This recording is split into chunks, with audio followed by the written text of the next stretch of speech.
before we start, I just want to quickly show you my teammate. As you can see on the screen, this report was put together by our group from class AS2391B.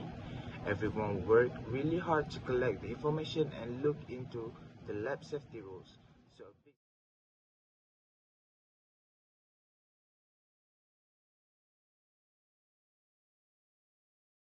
To give you an idea of what we will be covering today, here is a quick overview of our presentation.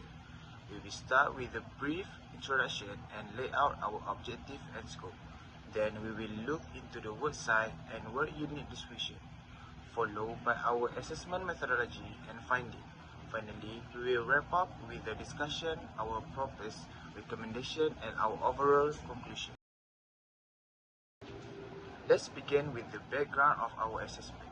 The CHRA specially conducted to evaluate the health risk association with chemical handling activities at Makmal Kimia Arm 2. Our primary target work unit for this study was the laboratory assistant. We aim to evaluate potential exposure hazard to ensure safe work practice and, importantly, compliance with the Usage Regulation 2000. To summarize the timeline and key parameters, the assessment was carried out between 28 April and 9 June 2026. During this period, we reviewed a total of 43 chemicals. Our evaluation focused strictly on the two main routes of chemical exposure, inhalation and dermal contact. Now, let's move on to objective and scope. We had four main goals. First, to find out which hazardous chemicals are actually being used or stored in the lab. Second, to see the real health risks from breathing them or touching them. Third, to check if the safety rules the lab has right now are actually working. And fourth, to suggest ways to make the lab even safer. For our scope, we keep everything focused strictly on Makmal Kimia Arm 2, and we only look at the job of the laboratory assistant. We make sure to look at all 43 chemicals and check both skin contact and breathing risks. That is all from me for now. I will pass the presentation to my teammate to cover the next part. Next, I will describe the worksite and work unit involved in this assessment. The worksite is Makmal Kimia 2, located at the Faculty of Applied Sciences, UiTM Shah Alam. This laboratory is used for teaching activities and practical chemistry experiments. The main subject of this assessment is the laboratory assistant, Encik Jamal Abdul Nasir. The laboratory handles various chemicals hazardous to health, including acids, solvents, and chemical reagents. Safety facilities such as chemical storage, cabinets, fume hoods, and eye wash stations are provided. The laboratory assistant's main tasks include inventory management, reagent preparation, acid-base, dilution, chemical dispensing, and waste management. Okay, now we move to the next part. On the left, you can see the volumetric flask and chemical reagent used in the laboratory. The main activities here are storing chemical, preparing reagent, making solution, and conducting laboratory experiment. On the right is the chemical waste management area. The activity includes separating chemical waste, storing it temporarily, and collecting it before disposing. These activities are important because they help ensure the laboratory is safe and that chemical waste is handled properly. So for the assessment methodology, this is the 10-step operational framework based on CHRA Manual 3rd edition 2018. First, we need to gather information like collecting basic lab data through workplace walkthrough, safety data sheet, audit, and worker interview to list all the chemical. Number 2 is divide work unit, grouping workers into specific unit based on their similar daily tasks and share chemical exposure risk. Number 3 is determine hazard rating, rating chemical danger on a scale 1 to 5 based on its GHS hazard classification, H code, health effect list in the STS. Number 4 is evaluate exposure routes, assessing how chemical enter their body via inhalation like breathing vapors or dermal like skin contact by looking at the chemical release and worker breathing rates. Number 5 is determine risk level, calculating the risk score using a standard formula, risk rating equal to hazard rating times exposure rating. Step number 6. Assess existing control measures. Checking if current safety barriers like fume hoods, standard operating procedures, and personal protective equipment are adequate or inadequate. Number 7. Conclude assessment. Combining the calculated risk rating and control adequacy to make a final safety decision on each chemical. Number 8. Identify action to be taken. Identifying as a safety improvement, engineering modification or workflow changes needed to fix discovered safety gaps. Number 9. Recommend and assign action priority. Assigning a priority ranking AP1 to AP3 to tell management which safety actions must be fixed immediately. Last, step number 10 is submit the final report. Preparing, presenting, and submitting the official written CHRA report to university management for legal compliance. Our assessment findings out of 43 chemicals reviewed, we assess risk through 2 exposure routes, inhalation and dermal contact. For inhalation risk, the existing chemicals were active hazards, 9 at low risk and 7 at moderate risk. No chemical fell into the high category, which shows our fume hoods and ventilation are working well. For dermal risk, the picture is more concerning. 33 chemicals were active hazards, 26 at moderate risk and 7 at high risk. This means skin contact, not inhalation, is the bigger concern in this lab. Looking at the table, you can see examples like nitric acid is mainly an inhalation hazard from vapors, while hydrochloric and sulfuric acid are corrosive and pose a dermal and eye contact risk. Phenolphthalein, potassium chromate, acetic acid, and aluminum oxide fall under AP2, meaning their current controls are inadequate and need corrective action. So in short, inhalation is well controlled, but dermal exposure to a few specific chemicals is the main risk, which leads into our recommendation. Next. For this part, I will be presenting the technical control recommendations. First, elimination or substitution. In our case, this is not practical because these chemicals are essential for student practical session, so we cannot simply remove or replace them. Next, isolation or enclosure. We recommend that the preparation area be physically isolated from the general student work area to reduce exposure to those who are not directly handling the chemical. For modification of process parameter, since only one work unit is involved in chemical handling, parameters like temperature or pressure are not applicable here. Moving on to engineering control, the staff member responsible for handling chemicals should be provided with adequate engineering controls such as a fume hood or local exhaust ventilation, LEV, to minimize exposure to hazardous fumes. And lastly, personal protective equipment, which is PPE. Appropriate PPE such as glove, goggle, a lab coat, and a respirator must be provided specifically for the staff who prepare and handle the chemical. Moving on to organizational control recommendation. First, hygiene facility and practice.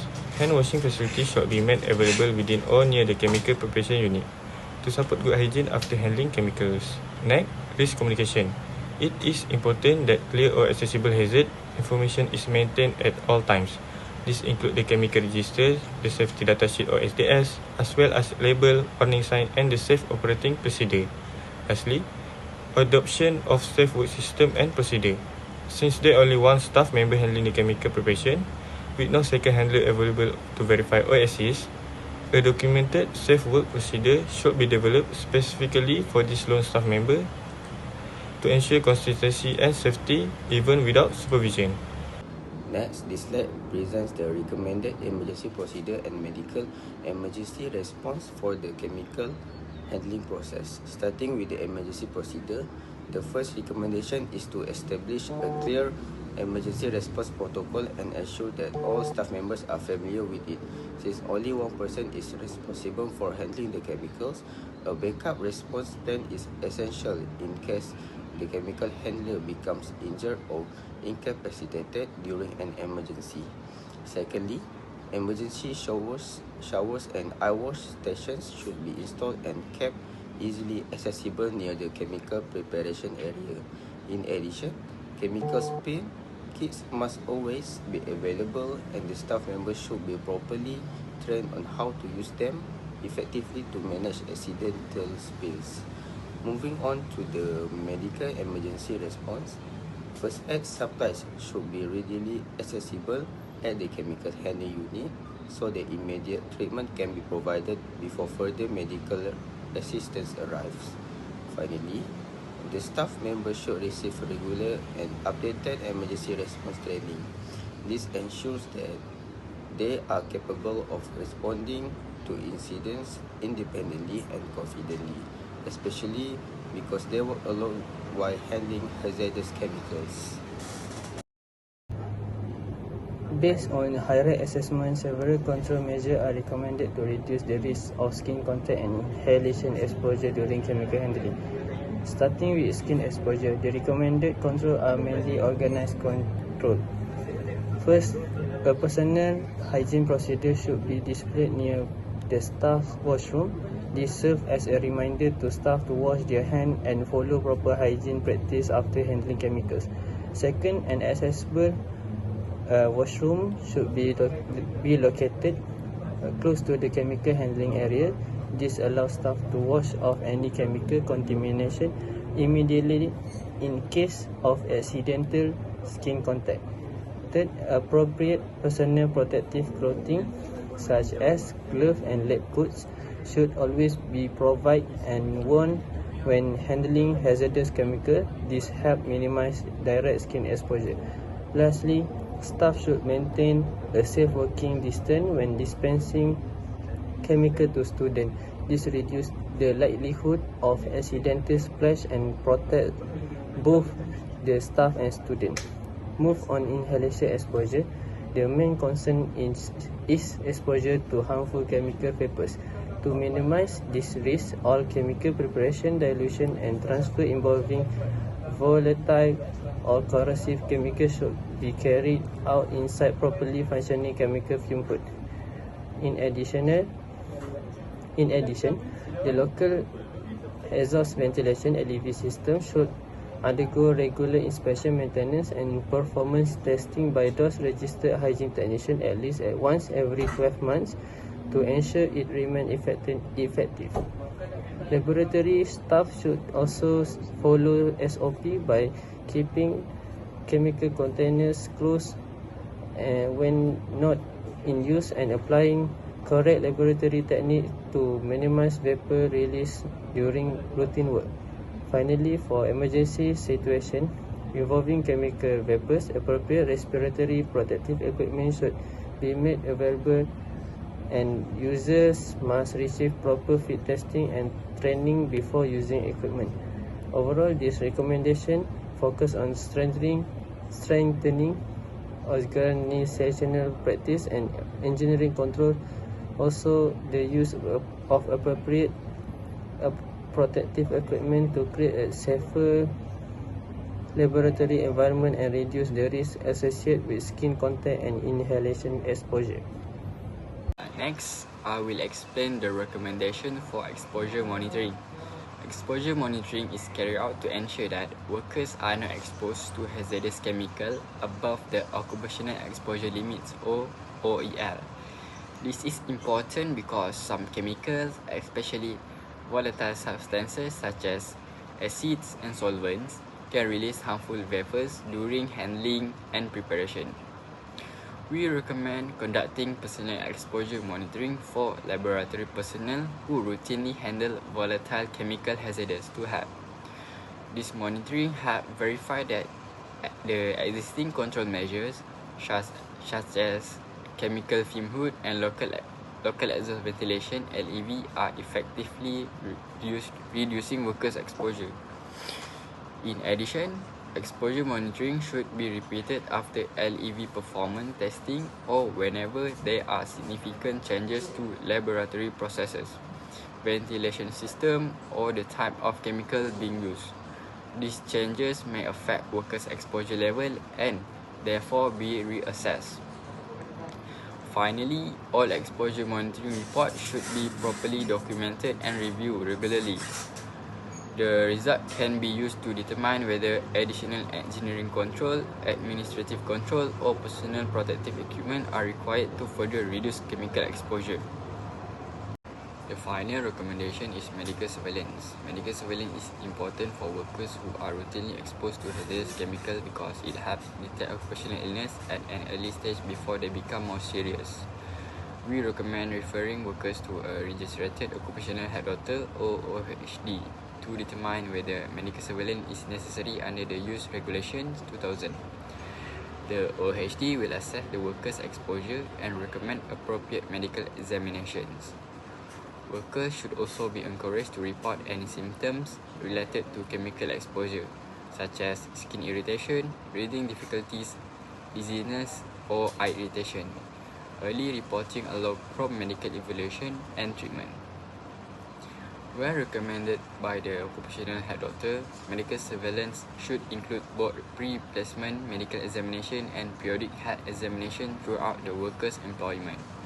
This assessment helps monitor the worker's health over time and identify any signs of occupational disease.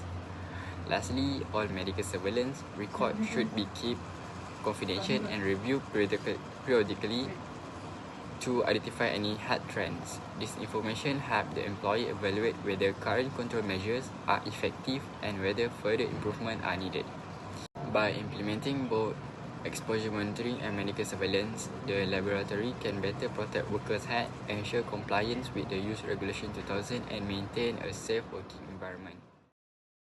In conclusion, the chemical health assessment conducted for the laboratory assistant work unit at Makmal Kimia 2, the item Shah Alam successfully evaluated 43 hazardous chemicals, revealing that while 36 chemicals are managed under adequate control measures, Action Priority 3, a critical group of 7 chemicals, specifically nitric acid, hydrochloric acid, sulfuric acid, phenolphthalein, potassium chromate, acetic acid, and aluminium oxide, require immediate corrective action due to inadequate safety barriers. Action Priority 2. The assessment is identified significant technical and organizational compliance gaps, including the absence of mandatory 12-month performance testing logs for the local S-house ventilation system under the Usage Regulations 2000, insufficient protection provided by thin disposable nitrile gloves against high thermal risk, corrosive mineral acids, outdated or single language safety data sheets, and missing routine verification tests on emergency flushing stations. To ensure long-term occupational safety and full legal compliance, it is imperative for university management to act on the recommendations by upgrading to heavy-duty chemical-resistant personal protective equipment (PPE), enforcing statutory engineering controls, implementing systematic exposure monitoring and medical surveillance programs, and establishing tailored safe work procedures for the non-laboratory assistant.